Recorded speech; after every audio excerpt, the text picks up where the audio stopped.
Season Pass, sponsored by Kelly Grimsley Kia. Welcome everyone to Season Pass Playoff Edition. That's what I'm coining it. I'm your host, Ryan Reynolds. We have a jam-packed show for you guys tonight. Season Pass is loaded with high school football and volleyball playoff action. We have highlights from 15 games total, including games from Angelo State. So let's not waste any more time with starting with highlights from the bi-district round of the high school football season. 17 Concho Valley teams would try to take home a golden ball as we begin in Arlington, where Central's reward for beating Holtom for a playoff spot is to face the number 10 team in the state, Arlington Martin.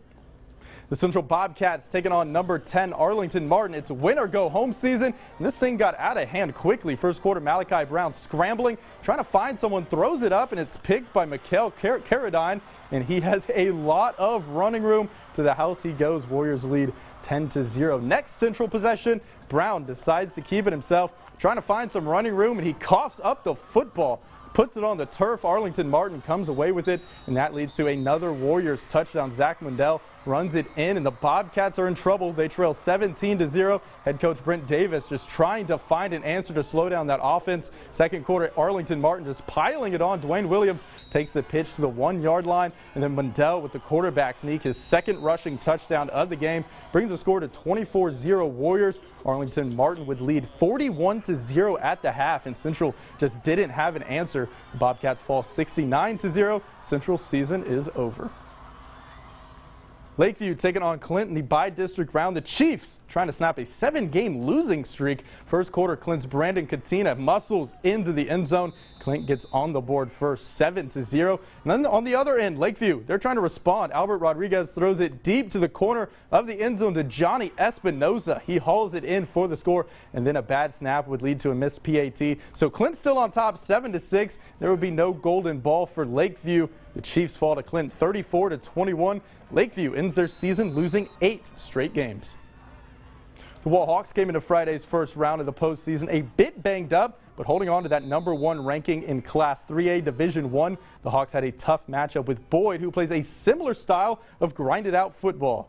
Which team would stand tall when it's all said and done? Let's go ahead and find out. In Boyd, they're going to strike first. Rendon Lamance drops back and finds Brain Couture for the touchdown. Yellow Jackets lead 7-0 over the first-ranked Wall Hawks, but here they come. Here come the Hawks. Drew Morrison with the pitch to Cinch Dickey. He's brought down in the red zone, and then Morrison finishes it off with the QB keeper. Game tied at 7. Wall moves on. The Hawks win 32-7, the final score.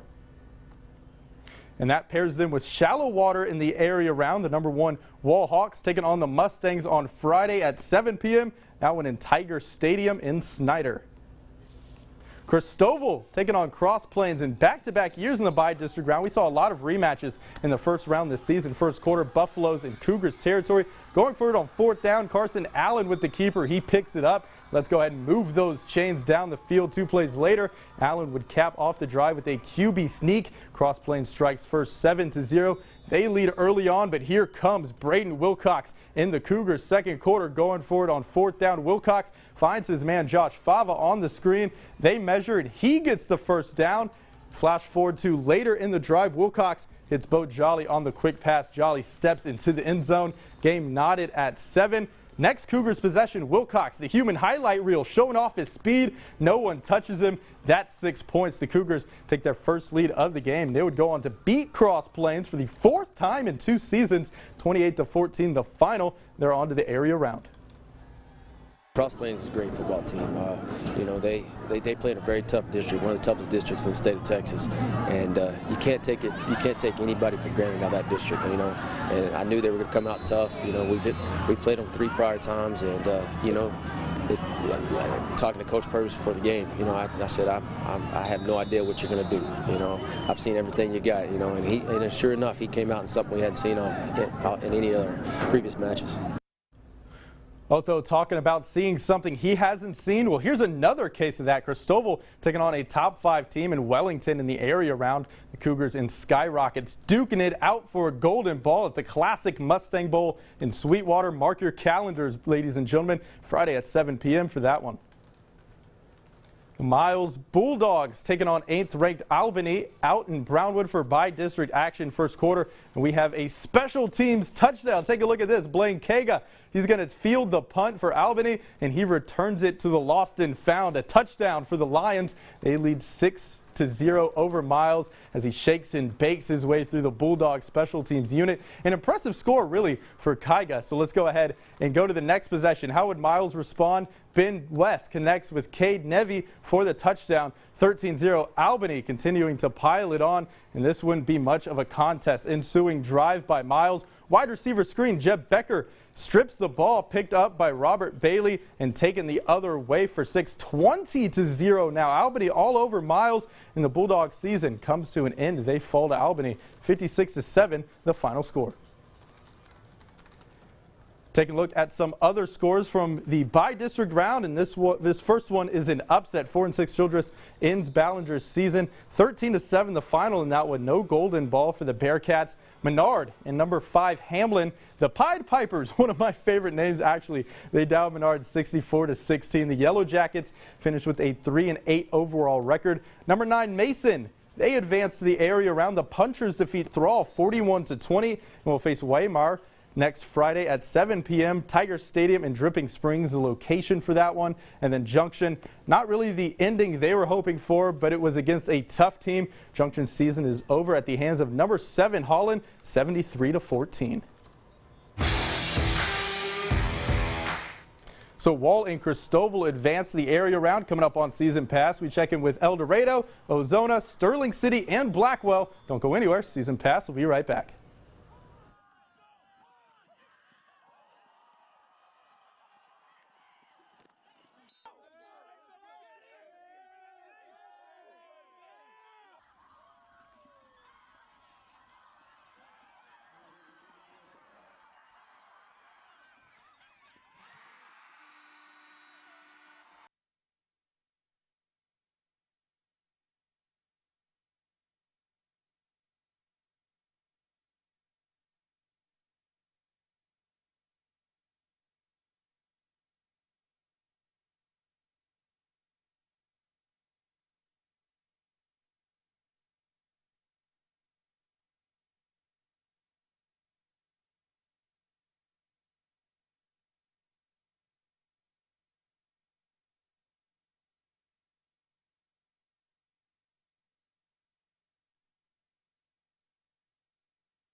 Welcome back to Season Pass. I'm having a blast. I hope you are too. For the second straight year in the by-district round, El Dorado matched up with Haskell at San Angelo Stadium. A few differences this year, however. For starters, El Dorado comes in winning its last 8 games and is ranked number 9 in the state. Another major difference for the Eagles, 1, Kevin Covarrubias. El Dorado and Haskell battling in the by-district round at San Angelo Stadium. El Dorado's opening drive leads to this. Kevin Covarrubias on the quarterback keeper, untouched, in for the score. Eagles up 6-0 after a blocked PAT. Kevin Covarrubias, he's a weapon. He continues his dominant play in this one. Remember, he missed last year's by-district game against Haskell with an injury. Later in the quarter, first and goal for the Indians, going Wildcat formation. Logan Burson takes the snap and runs it in for Haskell. They go up 7-6. Let's go ahead and flash forward to the second quarter. Eagles on the move. Santiago Hernandez dodging people left and right. Turns on the Jets. But can he score? Almost, well, almost, that's it. He's pushed out of bounds inside the 10-yard line, which sets up another touchdown run by Covarrubias. Eagles go up 12-7 after a failed two-point conversion, but that doesn't matter. El Dorado avenges last season's loss. They win 30-14. Taking a look at El Dorado's next matchup in the area round, the number 9 Eagles will battle number 10 Wheeler on Friday. That should be a great one out at Lobo Stadium. Kickoff set for 7 p.m. Sticking with 2A, the Ozona Lions were in the running for a district title until they met up with a ranked Hawley team. They still took the 2 seed out of District 3 2A, and on Friday they met up with Alfred in the bi-district round. A beautiful Friday night for football. Ozona trying to claim a golden ball, and you can do it when you make plays like this. What? Joe Perez makes an incredible play, a 20-yard gain for him, taken down at the goal line, and then Alec Lara then cashes it in for the Lions touchdown. Ozona, they go up 32-0 in this one. A 32-point lead. Why not more? Zachary Talamentez with a huge run. That's a touchdown. 39-0. Ozona up huge over Alfred, and they win 45-0 and advance to the area round. And this area round for Ozona is no gimme. The Lions facing a tough test in the area round against 6th-ranked Post, undefeated Post. Might I add, Buffalo Stadium and Stanton, the site for that one. Kickoff slated for Friday at 7 p.m. Some 6-man playoff action. Sterling City taking on number 2 ranking. This one a rematch with Sterling City taking the first quarter ranking with the ball. Titan Quigg scrambling hits Benjamin Rios in the end zone. Red Devils on the board first, 6-0. What a snag by him. Sterling, they respond right away. Francisco Gonzalez with running room into the end zone. He goes. Eagles take the lead 8-6. Still in the first quarter ranking. With the ball again, pass to Rios. He manages to stay up for the touchdown. Rankin gets their revenge. They end Sterling City's season 86-60, the final score. Number 8, Blackwell taking on Sanderson out in Mertzen. Late second quarter, the Hornets leading 48-8, trying to end this one at halftime. Michael Lowry rolls out of the pocket and finds Joel Gee, and he's going to score, giving Blackwell a 56-8 lead.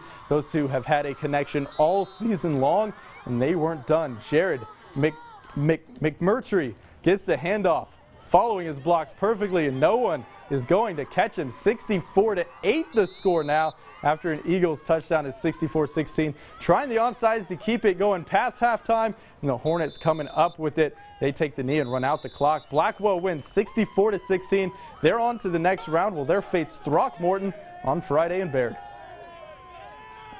Jumping to our high school football scoreboard one last time. Sonora's season is over. They fall to second-ranked East Bernard 42-0. Brady's season also coming to an end. The Bulldogs fall in the bi-district round 49-25 to Ganado. 5-6 overall after a 2-8 2018 season. Big improvements from Brady, and then some 6-man playoff action. Eden advances to the Class 1A Division I regional round after downing Gorman 74-62. The Bulldogs will battle Jonesboro on Friday at 6:30 p.m. That one in Bulldog Field in Zephyr, and then their district rival Robert Lee. Number 8 May defeats them to end their season. No golden ball for the Steers. They fall big, 56-8.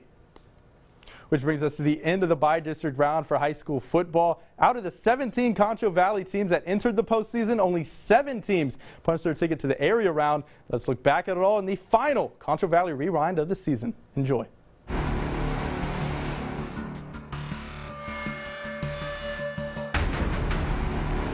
How about that dark side defense?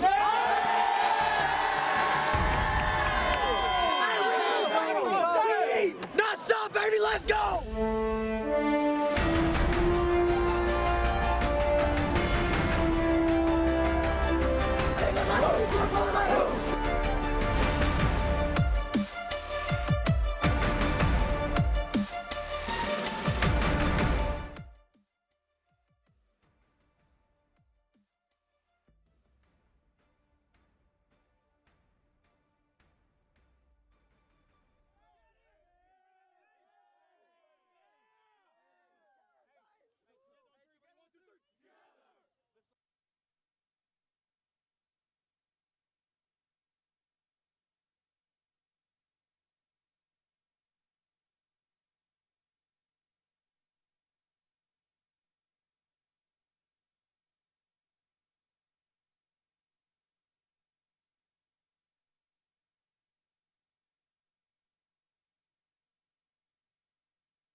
Welcome back to Season Pass. The road to Garland continued yesterday with the regional final action. A win secures a spot in the high school volleyball state tournament. Water Valley, Broughton, Miles all in action, all trying to solidify their place. Win and you're in. Number 2 Water Valley taking on number 5 Broughton, the 1A Region 1 final. And what a match this was. Lady Wildcats up a set, trying to close it out in the second. Alexia Davis' shot is blocked by Bailey Dawson. Water Valley just one set away from moving on. But here come the Lady Longhorns. Sage Busby with the serve. Lady Wildcats on the attack, and Calissa Mitten Holland loses it into the net. Broughton takes the third set. And then on to the fourth set point for the Lady Longhorns. Carissa Cervinka gets the kill. So we're going to a set number 5, final set, 14-all. Minton Holland with the serve. Caitlin Powell going for the kill, but it goes out of bounds, which sets up match point for Water Valley. Minton Holland sets it up to Kendra Hoover for the monster kill, and they're moving on to the state tournament, folks. Water Valley holds off a late surge from Broughton to win in 5 sets. They're your 1A Region 1 champions. Broughton's season comes to an end. Miles taking on number 4 Wink in the 2A regional final as well. Wink took the first set 25-20. Set number 2, Lady Cats up by 2. Hannah Foster hits this right down the line in Bulldog territory. That's a point for Wink. They go up 11-8 to Miles, trying to close out the gap, trailing 21-16. Tycee Lang with a monster kill. That's tipped. Miles down by 4 now, but Wink, they kept their distance, going for set point, and they get it. Jordan Dewberry with the heat. Lady Bulldogs can't get to it. Wink wins set 2 25-18, and they would go on to take the third set 25-18 as well to win the match. The Lady Cats are headed to the state tournament, while Miles' season comes to an end with a 29-11 overall record. One Central Lady Cat signed her letter of intent last Wednesday, committing her softball career to Travis Scott and the Angelo State softball team. Haley Mitchell moving to San Angelo this past summer and has yet to play a game for the Central Lady Cats, but she's already committing her future to stay here in San Angelo and help the Angelo State Bells hang another banner. He's got a great program as it is already, and I know that we're going to continue to work hard every single day and just grow together as a team, and then, you know, work for that D2 national championship. He's got several banners on his field already of championships, and, you know, I just hope to continue on with the winning tradition there. 2 Wall athletes also signed their letters of intent on Wednesday. Luke Young signed his letter to play baseball at Midland College. Young pitched on the Hawk State Championship team this past spring. He was also named the MVP of the state tournament for the Hawks. Kendall Henry also signed her letter of intent to McMurray University to continue her throwing career.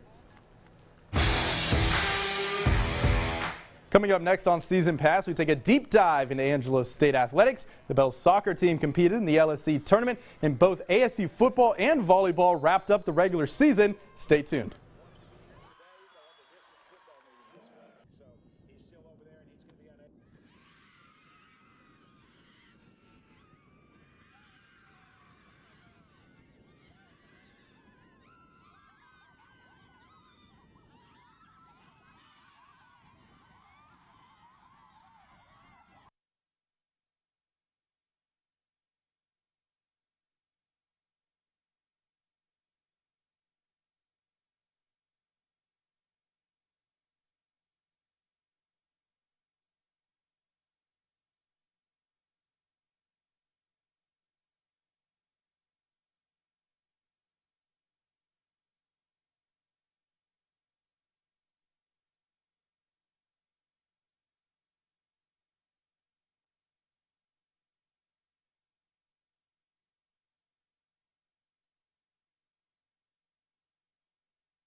everyone, welcome back. The Angelo State Bell soccer team found some momentum towards the end of the regular season, but fixtures in the middle of the year forced them to go on the road for the first round of the LSE tournament last Tuesday. They needed a win against third-seeded Lubbock Christian to keep their season alive.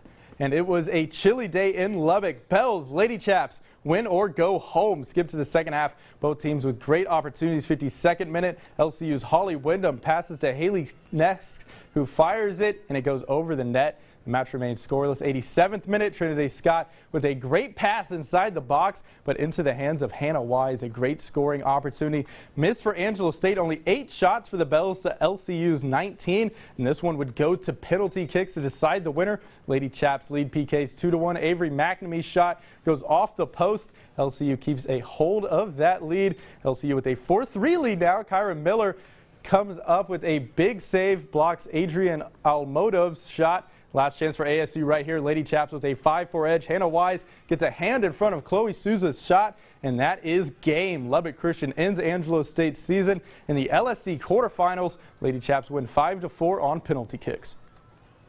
I tell them to keep their chin up. You know, it's a tough situation to go into.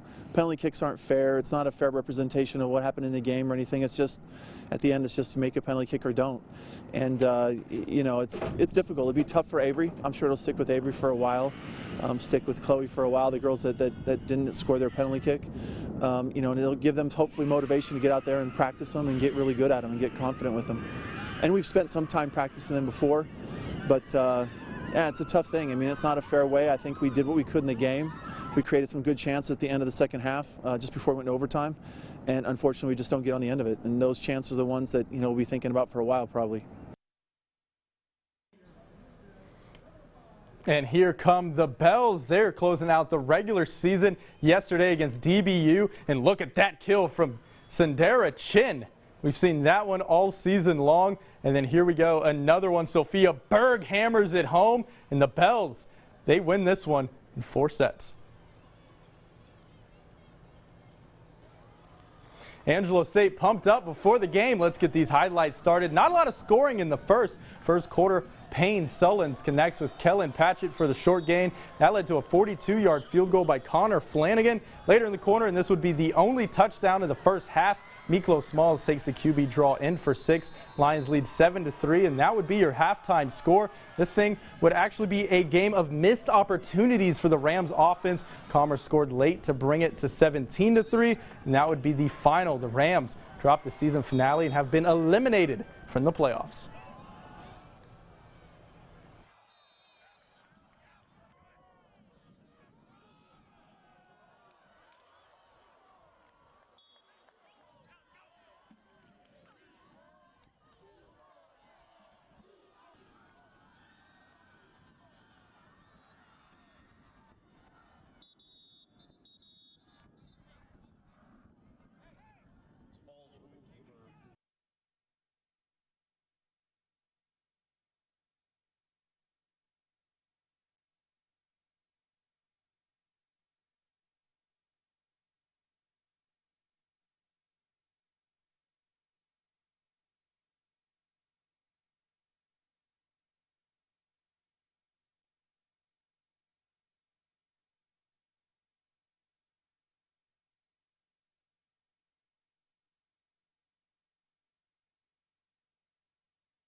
Welcome back to Season Pass. It's time now for our Player of the Week. And this week's recipient played a factor in all of his team's points. Meet Eden quarterback and strong safety, Hunter Rogers.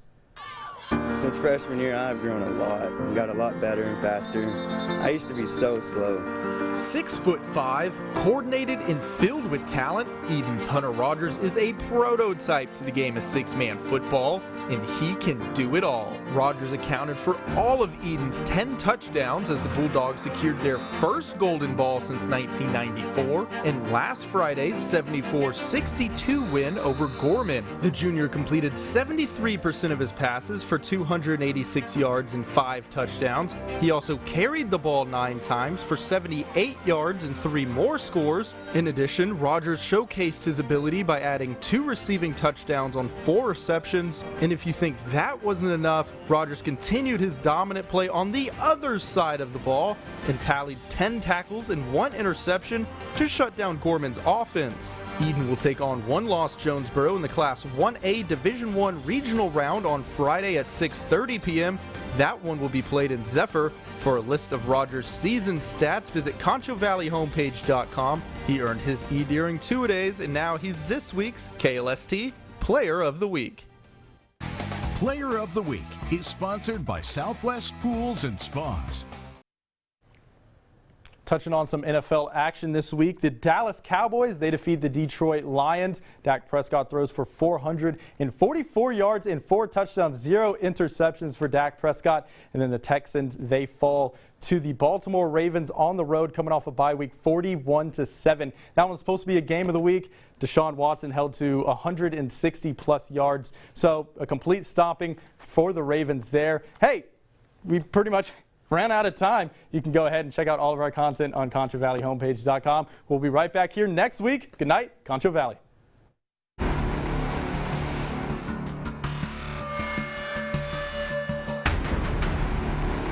How about that dark side defense?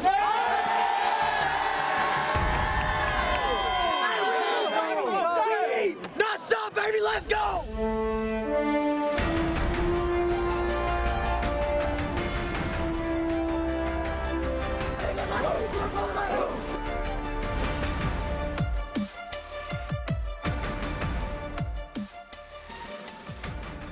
Season Pass, sponsored by Kelly Grimsley Kia.